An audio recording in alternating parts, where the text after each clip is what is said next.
Et vous êtes sur France Info, notre prochain dossier dans un quart d'heure. On le consacre à ce procès qui vient de débuter devant la Cour pénale internationale. Le procès d'un djihadiste qui plaide coupable de la destruction de mausolées au Mali. Nous serons en ligne avec un responsable de la Fédération internationale des droits de l'homme. France Info, le réflexe info. Merci d'écouter France Info, 10h30. Un nouveau point sur l'actualité avec Nicolas Olivier. Des centaines de producteurs de lait vont converger vers Laval. La FNSEA appelle les professionnels de l'Ouest à venir bloquer le siège du groupe Lactalis dès ce soir. Le numéro 1 du lait cristallise la colère des éleveurs qui l'accusent d'acheter le lait encore moins cher que ses concurrents. Les exploitants espèrent ouvrir des négociations avec l'industriel. 2 € de plus pour une consultation chez le médecin qui passera à 25 €. La réforme pourra s'appliquer à partir du mois de mai. Un 3e syndicat de généralistes a donné hier son feu vert, ce qui permet l'adoption de la nouvelle convention avec l'assurance maladie. Pas besoin d'attendre la signature de la Confédération des syndicats médicaux français, la CSMF. Pour son président Jean-Paul Ortiz, cette nouvelle convention n'est pas à la hauteur de la crise de la médecine libérale. Le problème, c'est pas le tarif de la consultation en tant que tel. C'est pas une guerre tarifaire, c'est une guerre pour mieux travailler dans de meilleures conditions, travailler mieux, pas forcément gagner plus. Et pour ça, il faut accompagner cette restructuration du métier.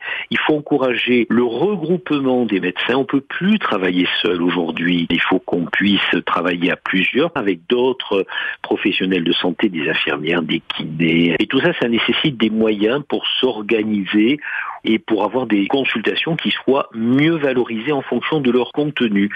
Avec cette convention, malheureusement, nous n'y sommes pas, même s'il y a quelques éléments qui vont dans le bon sens. Jean-Paul Ortiz, président de la CSMF, ce premier syndicat de médecins décidera jeudi s'il signe ou non cette convention.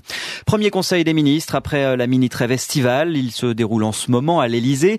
Parmi les sujets abordés, l'hypothèse d'un cadeau fiscal pour les classes moyennes, la lutte antiterroriste ou encore l'Europe après le Brexit. L'Europe justement avec ce mini-sommet cet après-midi en Italie. François Hollande retrouvera le président du Conseil italien Matteo Renzi et la chancelière allemande Angela Merkel. 2 bénévoles français retrouvés morts au bord de l'océan Indien. Leurs corps qui présentent des blessures à la tête ont été découverts hier sur une plage de Madagascar. Âgés d'une vingtaine d'années, les 2 victimes étaient éco-volontaires pour une association locale. Le ministère des Affaires étrangères a dénoncé un crime odieux.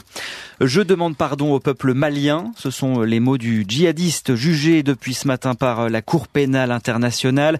Il comparaît pour la destruction de plusieurs mausolées classés au patrimoine mondial de l'humanité. C'était en 2012 à Tombouctou. L'homme a décidé de plaider coupable.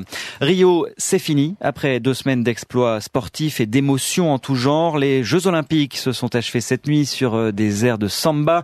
Côté français, le bilan est bon. 42 médailles, une de plus que le record de Pékin en 2008. Dans le détail, 10 médailles d'or, c'est moins qu'à Londres ou Atlanta. Le métal dominant, c'est l'argent avec 18 médailles pour 14 en bronze. Certaines disciplines ont déçu, d'autres ont brillé. Tour d'horizon avec Vincent Pellegrini. Avec son titre olympique, Tony Yoka a embelli un peu plus hier soir l'exceptionnel bilan de la boxe tricolore. 6 médailles au total, record historique, et 2 champions olympiques.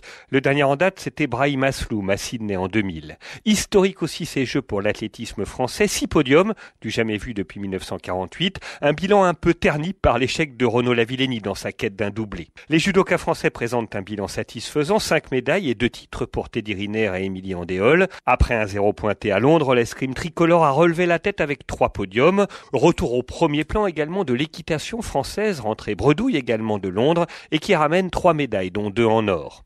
Au rayon des désillusions, la palme à l'équipe de natation avec seulement 2 médailles. Il y en avait eu 7 à Londres et une ambiance délétère au sein du groupe. Les cyclistes français ont également énormément déçu. Une seule médaille de bronze. Pas de podium pour la gymnastique française ni pour l'équipe masculine de basket pour la dernière apparition en bleu de Tony Parker.